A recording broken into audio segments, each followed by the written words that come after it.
New Zealand की team final में पहुंच चुकी है और फाइनल में पहुंचाने के हीरो रहे हैं फिन एलन, जिन्होंने महज 33 गेंद में सेंचुरी लगाकर अपनी टीम को फाइनल में पहुंचा दिया।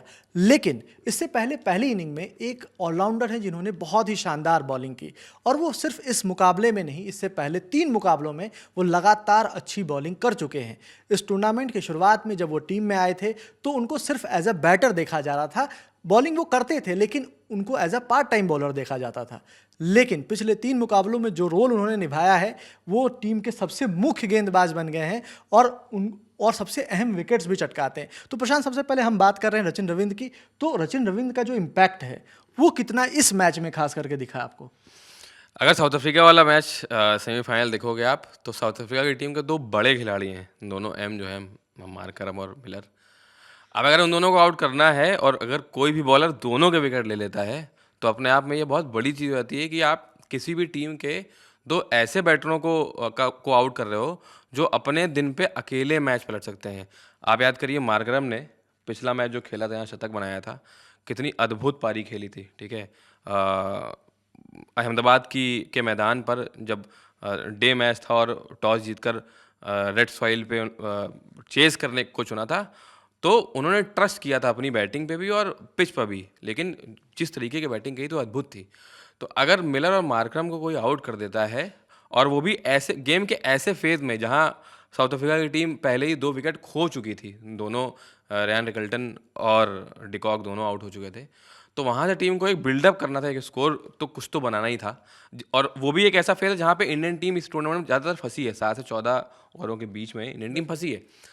वहाँ पे उन दोनों का विकेट लेना, और वो भी तब लेना जब मार्करम का एक बहुत इजी कैच उन्होंने ड्रॉप किया है। वो प्रेशर होता है, आप देखिए, ठीक है। अभिषेक शर्मा कैच ड्रॉप करते हैं तो जब वो बैटिंग करने आते हैं तो यू नेवर नो, उनके दिमाग में बैक ऑफ द माइंड चलता रहता है कहीं ना कहीं।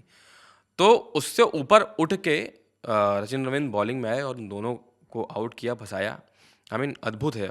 मिलर को जिस तरीके से फंसाया, मिलर मुझे लगता है उस गेंद की लेंथ नहीं जज कर पाए थे और वो। मिलर को फंसाने से पहले प्रशांत, एक और चीज़ है कि उस ओवर में, जिस ओवर में मिलर का विकेट मिला, उस ओवर में उन्होंने 2 बार मिलर को फंसाया। वही। और ये मतलब ऐसी बात है कि आप एक बैटर को, जो कि मतलब जो अपने अगर प्राइम डे पे हो तो वो अकेले मैच का पूरा रुख बदल सकता है। और जो 2 प्लेयर्स के आप नाम ले रहे हैं ना, पिछला मैच जो जीता था साउथ अफ्रीका ने न्यूजीलैंड के अगेंस्ट, तो उस मैच में मार्करम ने 86 और मिलर ने उस मैच में नॉट आउट जो है 24 रन बनाए थे, 17 गेंद में बनाए थे, लेकिन दोनों ने मैच को फिनिश किया था।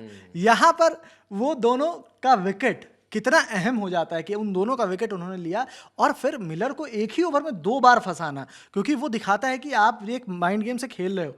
उनको पता है कि इस बॉल पे वो मारने जाने वाले हैं और हम उनको इस तरह से फंसाएंगे। और एक लेफ्ट हैंड बॉलर के लिए, स्लो ऑर्थोडॉक्स जो बॉलर होता है, उसके लिए लेफ्टी को फंसाना ये भी थोड़ा सा यूनिक था एक हाँ, मतलब बाकी कॉम्बिनेशन। टीमें डरती हैं। आई मीन जब इंडिया अफ्रीका के साथ खेलने उतरी तो इंडियन टीम ने अक्षर पटेल को नहीं खिलाया, क्योंकि उनके पास लेफ्ट हैंडर्स हैं, ठीक है। मिलर जैसा लेफ्ट हैंडर है, तो हम डर रहे थे। बट न्यूजीलैंड की तारीफ करनी होगी, और I mean more so of Rachin Ravindra कि वो फ्लाइट देना या वो रिस्क लेना, वो वेरिएशन का इस्तेमाल करना मिलर के सामने, वो अपने आप में एक बहुत बड़ी चीज़ है। वो दिखाता है कि वो उनको आता है क्रंच सिचुएशंस में बॉलिंग करना आता है, ठीक है। बैटर अपने दिमाग में क्या सोच रहा होगा, वो क्या शॉट खेलने जाएगा, वो बहुत ज़रूरी चीज़ है ऐसे वक्त पे सोचना। और आई मीन फिर वही मैं बोलूँगा, मिलर और मार्करम का विकेट लेना, उसके बाद वो पूरा सामने वाली टीम को दबाव में लाया था। आई मीन वो दोनों ऐसे प्लेयर हैं कि अफ्रीका की टीम का पिलर है। आई मीन उन दोनों की बैटिंग में पिलर, एक बेस रखते हैं वो लोग, ठीक है। अब जब वो बेस ही नहीं है तो वो टीम कहाँ से उठेगी। और आज वही हुआ, और अफ्रीका का स्कोर ही बोर्ड पे कम था, बात ये। और उसका ड्यू का फैक्टर जो आप बोलोगे वो तो बिल्कुल बिल्कुल। लेकिन एक और चीज़ है कि पिछले अगर 3 मुकाबलों को देखें प्रशांत, मतलब श्रीलंका वाला मुकाबला 4 विकेट, ठीक है। उसके बाद आया मुकाबला इंग्लैंड वाला जिसमें 3 विकेट, और उसके बाद ये मुकाबला जहां 2 विकेट। तो मतलब जब भी उनसे सेंटनर ने गेंद उनको थमाई है, अपना काम रचिन रविंद्र ने करके दिया है। और फाइनल में, क्योंकि जब फाइनल में अहमदाबाद में मुकाबला होगा, तो क्या वो उतना अहम साबित होने वाले हैं, या आपको लगता है कि वो फाइनल में एक बार फिर एक वो रोल निभा सकते हैं, उनमें है कैपेबिलिटी? मुझे ऐसा लगता है कि जैसे लोग कई सारे एडवांटेजेस की बात कर रहे हैं। कई लोगों ने इसकी बात करी कि अफ्रीका क्योंकि अहमदाबाद में खेली थी और उनको वहाँ की कंडीशंस पता हैं बहुत अच्छे से। इंडिया भी फंस गई वहाँ पे, ठीक है। अब वो वहाँ से पहली बार निकले, हार गए, बहुत बुरी तरीके से हार गए आज। लेकिन न्यूजीलैंड की टीम के साथ ये मुझे एडवांटेज लगता है कि उन्होंने अपने सारे मैच श्रीलंका में खेले, ठीक है। तो उनको वहाँ पे स्पिन कंडीशंस में बॉलिंग कराने का फ़ायदा मिला है, जो कि अब यहाँ पे वो बहुत अच्छे से इस्तेमाल करेंगे। इसीलिए मैं ये फिर से कह रहा हूँ कि कोई भी टीम जाएगी, वेदर इंडिया होगी या इंग्लैंड होगी, हाँ, अहमदाबाद में उनके लिए न्यूजीलैंड की स्पिन बॉलिंग खेलना आसान नहीं होने वाला है, बिल्कुल भी आसान नहीं होने वाला है। और अगर गलती से पिच में थोड़ा भी स्पिनर्स के लिए परसेज मिल गया, तब तो और बड़ी दिक्कत है। तो वो कंडीशंस का फ़ायदा वो लोग उठाएँगे। सचिन रविंद्र उसमें से हैं ही, मतलब उनको आप एक और चीज़ देखिए कि मैकॉन्ची को सेंटनर उनसे पहले लेके आते हैं, लेकिन और मैकॉन्ची एक ओवर में 2 विकेट भी लेते हैं। उसके बाद मैकॉन्ची से एक भी ओवर नहीं डलाते हैं, लेकिन रविंद्र पूरे 4 के 4 ओवर डाल के जाते हैं।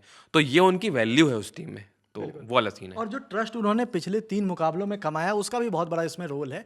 लेकिन जो ओवरऑल अगर इस मैच की बात करें तो लोग बात करेंगे फिन एलन की, क्योंकि उन्होंने बिल्कुल अद्भुत पारी खेली है और मैच को बिल्कुल एक तरफा कर दिया है। लेकिन इस मैच में अगर कोई न्यूजीलैंड को सबसे पहले मुकाबले में लेकर के आया था, वो सचिन रविंद्र ही थे, जिन्होंने एक गलती की, ब्लंडर किया, जैसा प्रशांत ने बताया कि मार्करम का एक आसान सा कैच ड्रॉप कर दिया। प्रेशर था उसके बाद, लेकिन उसके बाद पहले 8वें ओवर में, फिर 10वें ओवर में, और पूरे मैच का रुख एक तरीके से पलट दिया वहाँ पे। और उसके बाद वो अगर पारी नहीं आई होती मार्को एंसन की, तो ये 170 रन भी बोर्ड पे नहीं होते। तो उस लिहाज से उनका योगदान बहुत अहम है। और फाइनल में आपको क्या लगता है कि उनका योगदान कितना होने वाला है, आप कमेंट बॉक्स में लिख करके बताइए। फिलहाल इस वीडियो में इतना ही। मेरा साथ दिया प्रशांत ने, मैं सुकांत। देखते रहिए लर्न टॉप स्पोर्ट्स। धन्यवाद।